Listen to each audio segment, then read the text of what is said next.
Hello friends. हाल ही में एक खबर आती है कि यूएस के डिफेंस डिपार्टमेंट ने बताया कि यूएस अब अच्छे से इन्वेस्ट करेगा इंडिया के डिफेंस में, जिससे इंडो पैसिफिक रीजन में जो पावर का बैलेंस है ना, वो बना रहे। देखो, ये ना इसलिए हो रहा है जिससे चाइना की जो बढ़ती पावर है रीजन में, उसको एड्रेस किया जा सके। अभी कुछ दिन पहले भी यूएस गवर्नमेंट ने एक टेक्नोलॉजी इनिशिएटिव लॉन्च किया था इंडिया के साथ, जिसमें डिफेंस प्लेटफॉर्म्स के को प्रोडक्शन की भी बात हुई थी। मतलब इंडिया और यूएस एक साथ है ना प्रोड्यूस करेंगे डिफेंस को। यूएस का कहना है कि भैया हम ना सिर्फ लाइक माइंडेड लोगों के साथ काम करेंगे, उन्हीं के साथ जुड़ेंगे, जिससे हमारे कॉमन इंटरेस्ट और वैल्यूज जैसे डेमोक्रेसी, ओपननेस, फेयरनेस, ये सब सर्व हो सके। यूएस ने क्वाड में भी अच्छा खासा इन्वेस्ट कर रखा है। अच्छा, आप सब कमेंट सेक्शन में बताएंगे कि क्वाड में कौन कौन सी कंट्रीज आती हैं। क्वाड में यूएस ने सिर्फ और सिर्फ इसलिए इन्वेस्ट किया है कि चाइना जो चैलेंजेस क्रिएट कर रहा है ना, उसको एड्रेस किया जा सके। ऐसे मान सकते हैं कि शेर के लिए सवा शेर। जैसे कि हम सब जानते हैं, चाइना इंडिया चाइना बॉर्डर पे कैसे बार बार हरकतें करवाता है, जिससे वो दूसरे की टेरिटरी को असर्ट कर सके। ऐसे चैलेंजेस से निपटने के लिए इंडिया का डिफेंस स्ट्रांग होना बहुत ज्यादा जरूरी है। जब हम बात करते हैं ना इंडिया और यूएस के रिलेशंस की, तो देखिए इंडिया यूएस के जो रिलेशंस है ना, वो काफी ग्रो हुए हैं पिछले कुछ सालों में।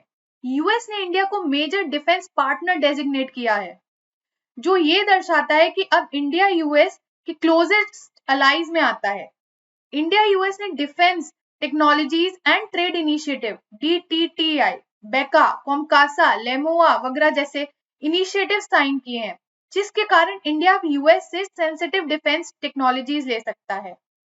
देखिए, डिफेंस टाइज इंडिया और यूएस के बीच ना आज के नहीं है, पर ये डेवलपमेंट इसलिए इंपॉर्टेंट हो जाता है क्योंकि अब इंडिया को इंडो पैसिफिक रीजन में एक बड़ी पावर के रूप में देखा जाने लगा है। आगे बढ़ने से पहले हम ये जानते हैं कि इंडो पैसिफिक रीजन है कहाँ और इस रीजन को पहचान कैसे मिली। देखिए, ये जो ब्लू में हाइलाइटेड रीजन देख रहे हैं ना आप, ये पैसिफिक एंड इंडियन ओशियन के बीच में जो साउथ ईस्ट एशिया को कनेक्ट करता है, इसको इंडो पैसिफिक रीजन कहा जाता है। ये वाला जो रीजन है इसको। एक जर्मन जियोपॉलिटिशियन थे, कार्ल हॉशफर। इन्होंने सबसे पहले इंडो पैसिफिक वर्ड का यूज किया था 1920s में। ये आज का वर्ड नहीं है, आप देख रहे हैं 1920s में यूज किया गया था। ये रीजन आज इसलिए इंपॉर्टेंट होता है क्योंकि काफी एक्सपर्ट्स का ये मानना है कि अब इकोनॉमिक ग्रोथ जो है ना, एशिया पैसिफिक रीजन से शिफ्ट होकर इंडो पैसिफिक में हो रही है। मतलब पहले यूरोप था तो वहां पे ही सारे डेवलपमेंट्स होते थे, अब वो पावर क्या हो गई, शिफ्ट हो गई है इंडो पैसिफिक रीजन में। यहाँ Vietnam, south Korea, India, China जैसे बड़े ट्रेड मार्केट्स हैं। बहुत सी स्टडीज ये भी बताती हैं कि कम से कम 50% ग्लोबल जीडीपी का इंडो पैसिफिक रीजन से आएगी आने वाले कुछ टाइम में। आप सब ये सोच रहे होंगे कि ये सब तो ठीक है, इंडिया के लिए इंडो पैसिफिक रीजन का सिग्निफिकेंस क्या है। देखिए, हमारी जो पॉलिसी है ना, act east policy, blue water policy, economic integration FTA के थ्रू, इन सब को बूस्ट मिलेगा। इंडिया का जो influence as a one of the major power region में बढ़ जाएगा एंड ग्लोबल प्लेटफॉर्म्स में भी रिकॉग्निशन मिलेगा। इंडिया का जो विजन है security and growth for all in the region, SAGAR, जिसकी वजह से सागरमाला जैसे स्कीम्स लॉन्च हुई, इसको और भी बूस्ट मिलेगा। चाइना की स्ट्रिंग ऑफ पर्ल्स जैसे पॉलिसी, जिसमें चाइना इंडिया के अगल बगल पोर्ट्स डेवलप कर रहा है, बेल्ट एंड रोड इनिशिएटिव, इन सबको काउंटर मिल पाएगा। यूएस का कहना है कि चाइना से दूसरे की सोवरेनिटी का उल्लंघन कर रहा है ना, जैसे कुछ दिन पहले surveillance balloon US air space में देखा गया।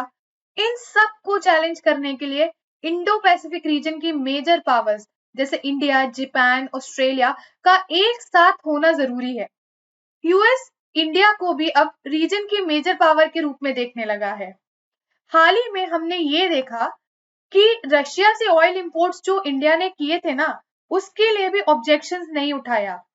यूएस का कहना है कि इंडिया और अमेरिका के बीच जब भी पॉलिसी डिफरेंसेस आएंगे, हम म्यूचुअल रिस्पेक्ट शो करेंगे इंटरनेशनल नॉर्म्स के लिए, सोवरेनिटी एंड टेरिटोरियल इंटीग्रिटी के लिए। देखिए, जब से रशिया एंड यूक्रेन की वॉर स्टार्ट हुई ना, तब से यूएस ने रशिया पर काफी सैंक्शंस लगाए हैं। इंडिया ने तब से ना ऑयल ज्यादा इंपोर्ट करना स्टार्ट कर दिया था रशिया से। पहले तो यूएस को थोड़ी दिक्कत हुई इंडिया के ऑयल इंपोर्ट से, लेकिन यूएन के फोरम में इंडिया ने साफ कह दिया था कि अपन झुकेगा नहीं। मतलब भैया, हमारे अपने नेशनल इंटरेस्ट प्यारा है, हमें जहां से भी ऑयल सस्ता मिलेगा ना, हम वहां से ही खरीदेंगे। इंटरनेशनल कम्युनिटी ने भी इसको ऐसे ही देखा कि इंडिया झुकेगा नहीं, एंड फाइनली यूएस को एक्सेप्ट करना पड़ा और उसने यही बोला कि हमें कोई भी ऑब्जेक्शन नहीं है इंडिया के ऑयल इंपोर्ट से। देखिए, आप सबने ये कभी सोचा है क्या कि चाइना इन सारे डेवलपमेंट्स को कैसे देखता है? चाइना को लगता है कि ये एक वार्निंग है। क्वाड को तो वो अपने खिलाफ एक साजिश बताता है, बट तब भी चाइना को इतना कॉन्फिडेंस है कि इंडो पैसिफिक रीजन में जो मेजर पावर्स का जो कोलिशन है, वो इतना बड़ा और कॉम्प्रिहेंसिव नहीं हो सकता कि चाइना को बैलेंस किया जा सके। बट तब भी चाइना का ये कहना है कि जो क्वाड है वो एक बहुत बड़ा चैलेंज है चाइना के एम्बिशन का, जो कि है एक वर्ल्ड पावर बनने का। देखिए, एक राजा अपनी राजगद्दी किसी और को सौंप दे, ऐसा तो हो नहीं सकता। तो बस यही चीज है इस सिनेरियो में कि यूएस काउंटर करना चाहता है चाइना के वर्ल्ड लीडर बनने की एस्पिरेशंस को। इसीलिए यूएस इंडो पैसिफिक रीजन में इन्वेस्ट कर रहा है। और न केवल यूएस, ये इंडिया, जापान, ऑस्ट्रेलिया जैसी बड़ी पावर्स के लिए के इंटरेस्ट में भी है। देखिए, जो इंडिया है ना, इंडिया के जो चैलेंजेस है, जैसे टेररिज्म है, चाइना है या पाकिस्तान है, इन सब के लिए भी जरूरी है कि इंडिया का डिफेंस स्ट्रांग हो। इसीलिए यूएस का जो इन्वेस्टमेंट है इंडिया के डिफेंस में, ये इंडिया की आर्मी को, इंडिया के डिफेंस को स्ट्रांग करने के लिए जरूरी है। ये देखिए, इस इमेज में दिखा रहे हैं कि कैसे ड्रैगन की पूंछ पकड़ी हुई है इन चारों कंट्रीज ने। देखिए, अब इंडिया भी ना ग्लोबल प्लेटफॉर्म्स पर एक मेजर पावर की तरह इमर्ज होगा। So a strong defence, a modern defence is in the national interest of India. Thank you, friends, for being part of this new initiative of current developments within 10 minutes. Thank you, friends.